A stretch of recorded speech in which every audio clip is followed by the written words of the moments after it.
Hello and welcome to my channel. Today we're looking at the murder of Angie Dodge from, I guess she was killed in 1996 in Idaho Falls. And it says that she was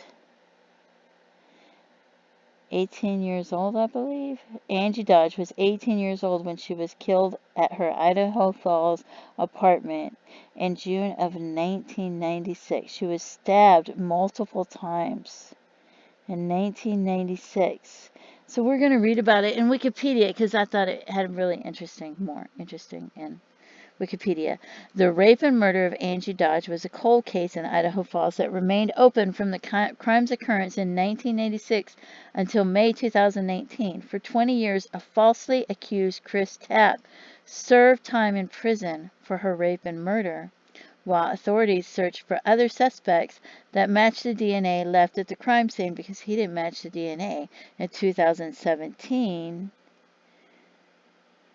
his rape conviction was repealed and he was released from prison. Over the course of his sentence, authorities continued searching for remaining suspects, partially at the insistence of Angie's mother, and in 2014 accused Michael Usry Jr. of rape and murder. Authorities identified Usry as a suspect through Y chromosome familiar searching, a process by which partial DNA matches to relatives are used to identify an individual. After conducting a DNA test, authorities discovered that he did not match the DNA found at the crime scene.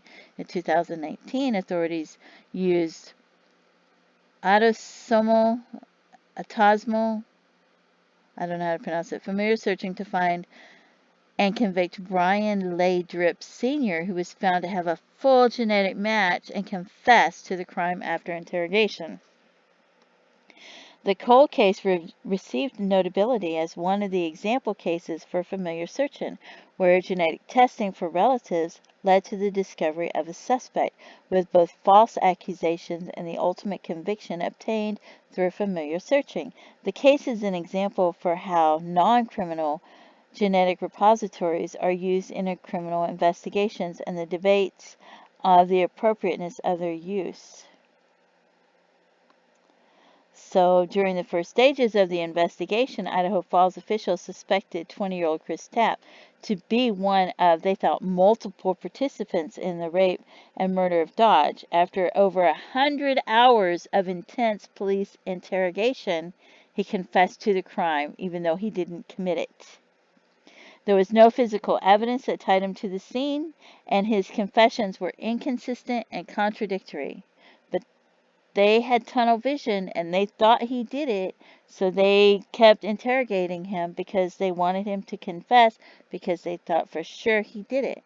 And he was convicted for, well, I'm assuming that they thought that he did it and that they had tunnel vision and that they believed he did it. I could be wrong. Maybe they didn't think he did it, but I believe that they genuinely thought he did it. So, because I don't think they would do that to him if they hadn't. He was convicted for aiding and abetting in her rape and murder and sentenced to a minimum of 30 years in prison.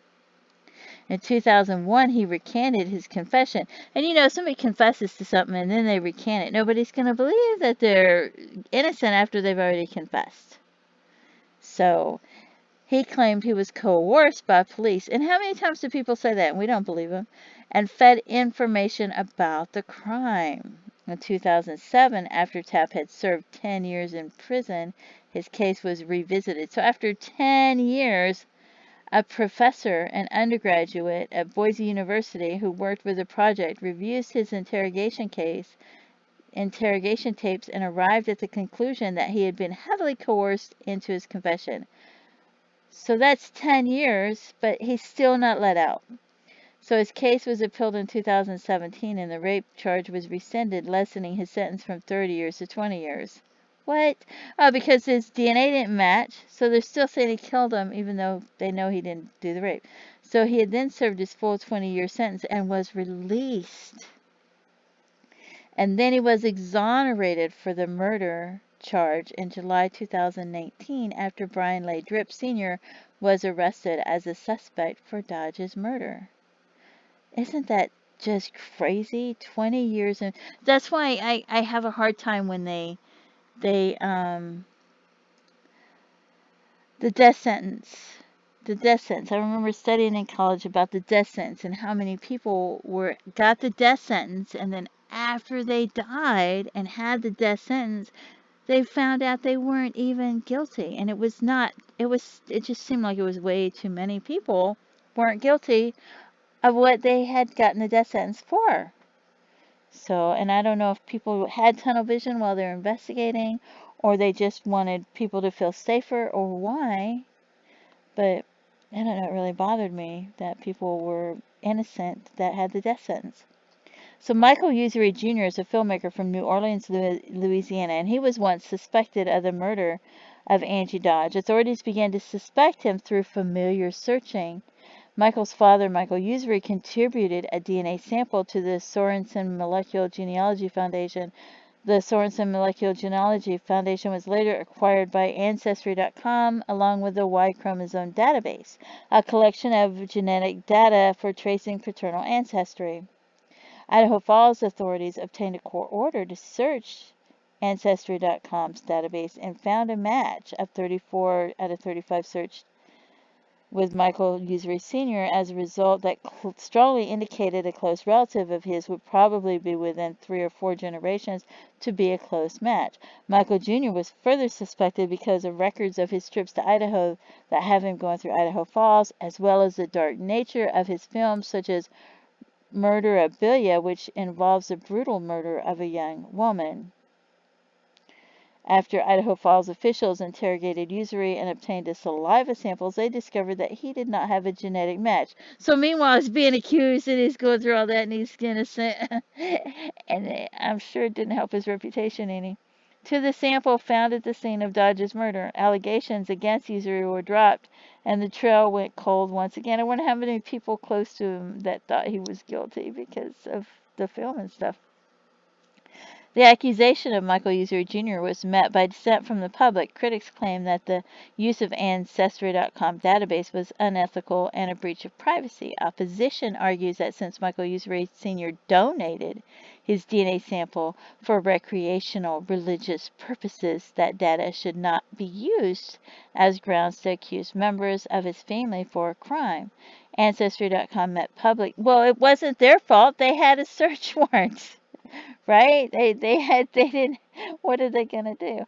They met with public disapproval in allowing law enforcement access to this database.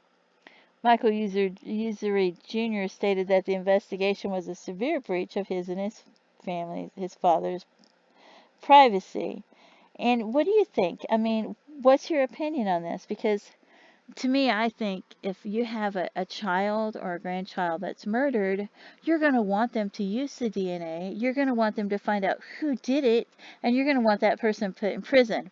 But if you have a child or a grandchild that committed a crime, and you love them, and you don't want them to go to prison because you'll miss them, then maybe you don't want them using that DNA to find them and convict them and put them away because that was your DNA.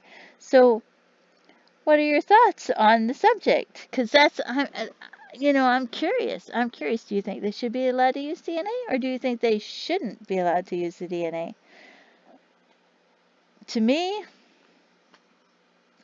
somebody commits a crime, I'm all for using the DNA. Find them, convict them, put them away. I would rather them have the guilty person than put an innocent person away. But I know that they can plant DNA too. They can plant it because I know they can. And I'm not talking about investigators and authority and police. I'm talking about other people too, you know.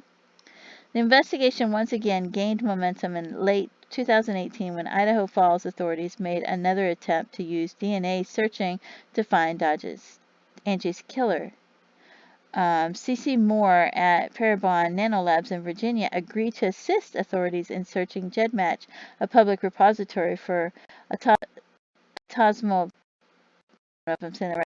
for near matches. Results indicated that the murderer had to be a grandson or great-grandson of a couple called Clarence Usery and Cleo A. Landrum. Moore identified 6 known male descendants of the couple as possible suspects. Investigators identified one of the suspects had been living in Idaho in 1996 at the time she was murdered.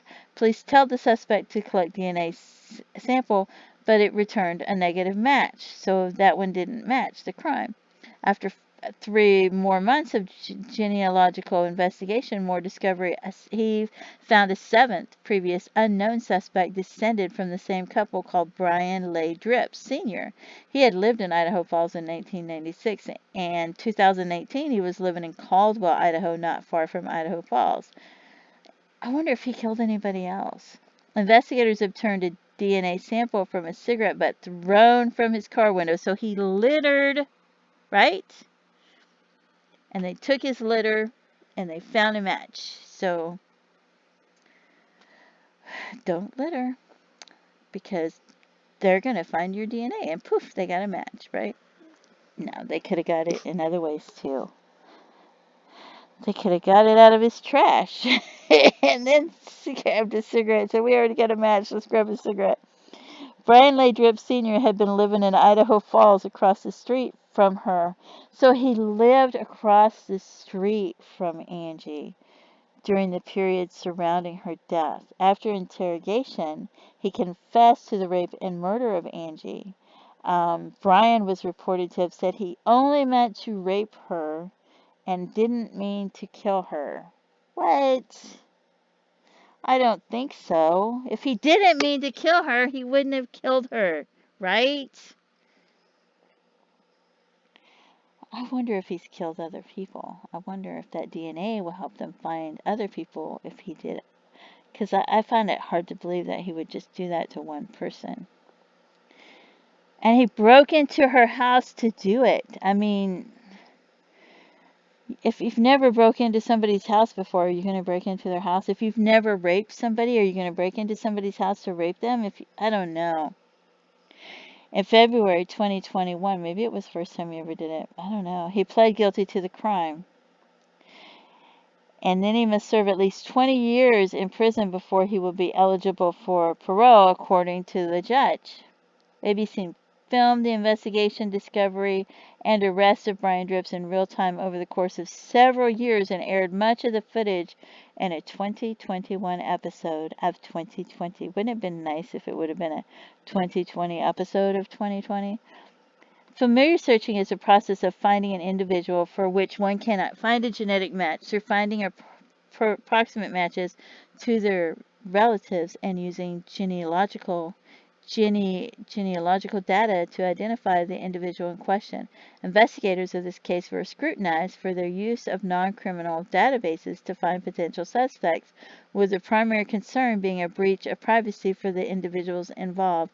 In the case of Michael Usery Jr., they located him and his father through the use of one of Ancestry.com's databases, created as a recreational genealogy project. Michael Usery Sr. donated his genetic data to the Sorensen Project for a recreation religious purpose without the knowledge that it might one day be used for investigative purposes and potentially to implicate him or his relatives in a crime.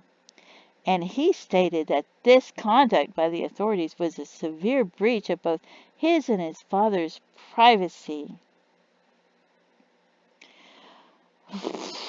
The use of this technique is not limited to this case. The same method of familiar DNA searching that was used to identify him, Dripps, and Usery was used in the discovery of the Golden State Killer. Consensus among surveyed individuals indicates that the public overall approves of the personal genetic data.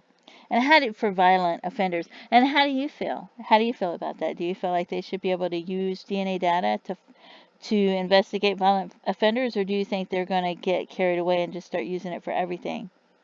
Do you think this is a breach of privacy, or do you think they should be allowed to do it? However, there remains concerns over genetic data collected by companies such as 23andMe and Ancestry.com for recreational purpose being used to implicate a relative in a crime without the contributor of that genetic sample consenting to its use in the investigation. The appropriateness of such usage of genetic data remains an active debate. While some states such as California, Idaho, Texas, and Florida allow the use of familiar searching, some areas in the United States like Maryland and the District of Columbia prohibit its use in criminal investigations. You know what? That makes me wonder if there are people high up that have committed crimes and don't want to get caught, so they don't want them using the DNA. That's what I think, but I could be wrong. I don't know. What do you think? Well, Angie Dodge's case is not the first case to use it. Officials involved in the investigation claim its success will propel its use in future crime investigations. The long-term impact of this case on familiar searching opinions and usage remains to be seen. So, and there's links where they've got information and you can go see. But that's a really interesting case. So here's this woman. She's 18 years old and just so beautiful. And her murdered in her own home. Somebody broke into her home and killed her. And then of course they used DNA. But I gotta tell you, you know, I live in a place and people have trail cams like everywhere. Up and down the road, people have trail cams. You know, and they have regular cameras. So are you going to say that, you know, we put, I don't know, but there's cameras everywhere. So back in the day, people committed murders and they thought, oh, there's no cameras, there's no witnesses, right? They didn't have cameras like they do now. So they thought, oh, they're going to get away with it. But you know, now we have cameras everywhere. We have trail cams, we have regular cams. They have those satellites in the air, and I know they can use those satellites. People go and commit crimes in parks and places like that, and they think, oh, nobody can see me.